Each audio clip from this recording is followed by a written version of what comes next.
السلام علیکم ورحمۃ اللہ تعالی وبرکاتہ۔ محترم ناظرین، شب قدر لیلۃ القدر یقیناً بڑی شان اور عظمت والی ہے، اور اس رات میں خاص اللہ کی اگر عبادت کی جائے تو سونے پہ سہاگا۔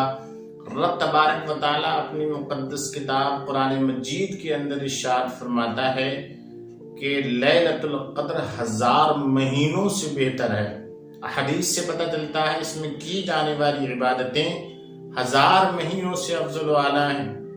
تو آج میں خاص طور سے اس ویڈیو کے ذریعے سے آپ تک لیلۃ القدر، شب قدر کے اندر پڑھی جانے والی نفلی عبادات کہ کس طریقے سے پڑھیں، نیت کس طریقے سے پڑھیں اور کیا کیا پڑھنا ہے، مکمل معلومات وضاحت کے ساتھ جو کتابوں کے اندر نفلی عبادات لکھی گئی ہیں یہ پڑھنا ہے، تو وہ میں آپ تک پہنچاؤں گا۔ میں کوئی ادھر ادھر کی سنی سنائی بات آپ تک نہیں پہنچاتا ہوں، کتابوں سے ہی پہنچاتا ہوں۔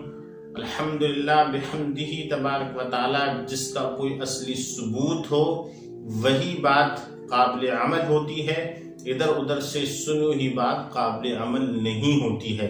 تو ناظرین گرامی، جیسا کہ ہم اور آپ بخوبی جانتے ہیں کہ شب قدر کو اللہ تبارک و تعالیٰ نے ایک عظیم شان و شوکت عطا فرمائی ہے۔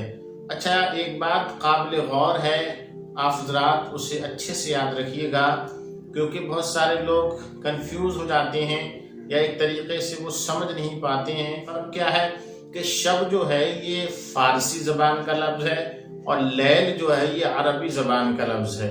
تو شب قدر فارسی میں بولتے ہیں قدر والی رات، اور لیلۃ القدر عربی زبان میں بولتے ہیں قدر والی رات۔ تو ناظرین گرامی، یہ بات بھی آپ حضرات اپنے ذہن نشین رکھیے گا۔ تو اب آئیے میں آپ کو خاص اس رات میں پڑھی جانے والی نفلی عبادات، ان کے طور و طریقے، نیتیں کس طریقے سے کرنی ہیں وہ بتاتا ہوں۔ بہت ہی مشہور و معروف کتاب ہے نزہۃ المجالس، اس کے صفحہ نمبر 129 پر منقول ہے کہ شب قدر کے اندر 4 رکعت نماز نفل اگر کوئی اس طریقے سے پڑھے گا تو اسے 2 فائدے حاصل ہوں گے۔ طریقہ کیا رہے گا؟ نیت کرنی ہے، نیت کی میں نے 4 رکعت نماز نفل اللہ تعالیٰ کے لیے منہ میں رکعب شریف کی طرف اللہ اکبر، ہاتھوں کو ناف کے نیچے لا کر کے باندھ لینا ہے۔ اس کے بعد ثنا پڑھنا ہے، پھر سورہ فاتحہ پڑھنا ہے، اس کے بعد سورہ تکاثر پڑھنا ہے 1 بار۔ غور سے آپ سنیے گا، سورہ تکاثر پڑھنا ہے 1 بار، الہاکم التکاثر حتی زرتم المقابر، یہ جو سورت ہے 1 بار پڑھنا ہے، اور 3 بار سورہ اخلاص یعنی کہ قل هو اللہ شریف پڑھنا ہے۔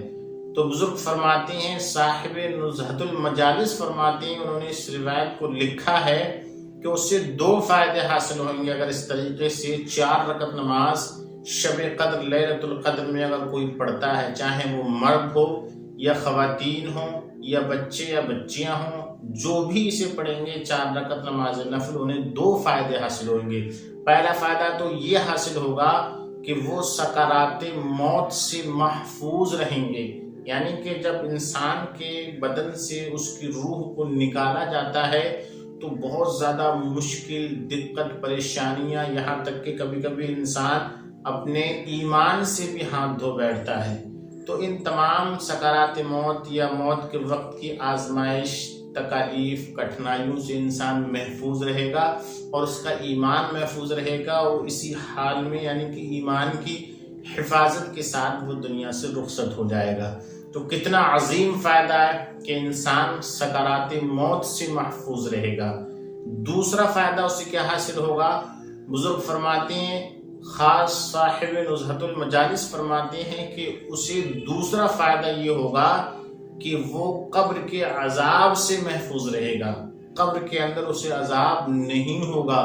ماشاءاللہ سبحان اللہ، کتنی عظیم اس کی فضیلت ہے، کتنی عظیم برکت ہے کہ اگر کوئی شب قدر کے اندر 4 رکعت نماز نفل اگر پڑھ لے گا تو اللہ تبارک و تعالیٰ اسے قبر کے عذاب سے بھی محفوظ رکھے گا۔ تو ناظرین گرامی، پوری کوشش کے ساتھ میں شب قدر کے اندر نماز نوافل کا اہتمام کیجیے کہ یہ سعادت کی بات ہے، تسبیح و تحلیلات پڑھیے کہ یہ نیک بختی کی بات ہے، قرآن کی تلاوت کیجئے گا، یقیناً اللہ تبارک و تعالی اجر عظیم دینے والا ہے۔ کوئی شخص 4 رکعت نہیں پڑھ سکتا ہے تو 2 رکعت نماز نفل کا بھی طریقہ دیا ہے۔ تفسیر یعقوبی پرتی کے اندر اس طریقے کو اور اس کی فضیلت کو بھی لکھا گیا ہے۔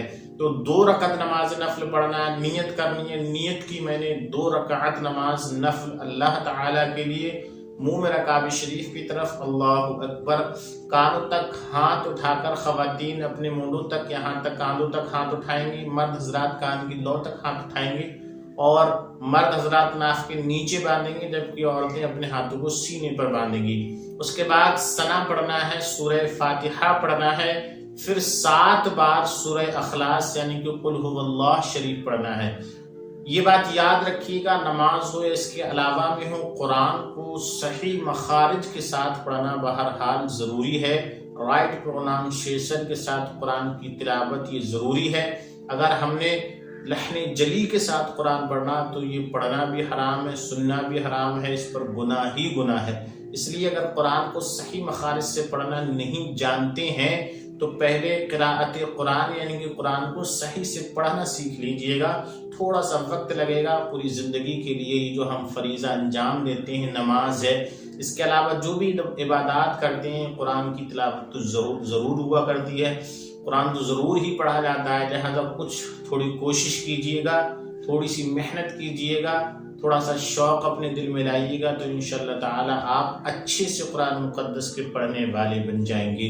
ناظرین گرامی، کوئی بھی چیز جیسے اگر ہم محنت، کوشش اور شوق و ذوق کے ساتھ حاصل کرنا چاہیں تو ضرور حاصل کر لیتے ہیں۔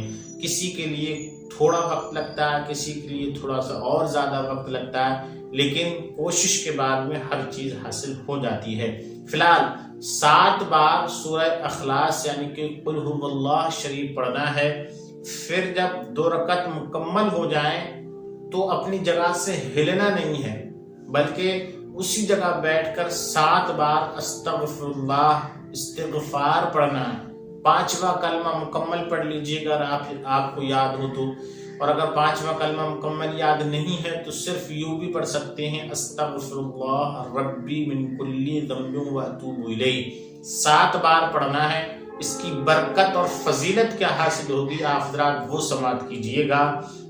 تفسیر یعقوبی پرتی کے اندر نقل کیا گیا ہے کہ یہ بندہ 7 بار پڑھنے کے بعد اپنی جگہ سے ہلے نہیں، وہیں بیٹھا رہے تو اللہ تبارک و تعالیٰ کی رحمت اسے اور اس کے والدین کو ڈھانپ لیا کرتی ہے، یعنی کہ رحمت خدا بندی اس شخص پر بھی برسے گی اور اس کے والدین پر بھی برسے گی۔ یہ ہے لیلۃ القدر کی عبادت کی شان۔ دیکھیے گا آپ کہ نماز تو بظاہر شخص نے پڑھی ہے، مگر اس پر بھی اللہ کی رحمت ہے، اس کے والدین پر بھی اللہ کی رحمت ہے۔ اگر ہم میں سے کوئی چاہتا ہے کہ اس پر اللہ کی رحمت ہو تو شب قدر کی یہ 2 رکعت نماز نفل بالکل نہ چھوڑیے گا، اور خاص طور سے اپنے والدین کی رحمت کے لیے، تاکہ اللہ ان پر رحم فرمائے، ان پر رحمت فرمائے۔ اگر وہ زندہ ہیں تو یقیناً ان کی عمروں میں ترقی ہو، ایسی دعا کریں، اور اگر وہ اس دنیا سے رخصت ہو گئے ہیں تو اللہ کی رحمت کاملہ ان کی قبروں پر ہوگی۔ تو ضرور اپنے والدین کا خیال کرتے ہوئے، اپنا خیال کرتے ہوئے شب قدر کے اندر ضرور اس نفلی عبادت کو کیجیے گا۔ اللہ کی بارگاہ میں ہم دعا گو ہیں کہ اللہ تبارک و تعالی ہم سب کو اپنی سچی عبادت کی توفیق عطا فرمائے، اور خاص کر شب قدر لیلۃ القدر کی برکتوں سے، رحمتوں سے، اس کی عظمتوں سے ہم سب کو مالا مال فرمائے۔ السلام علیکم ورحمۃ اللہ وبرکاتہ۔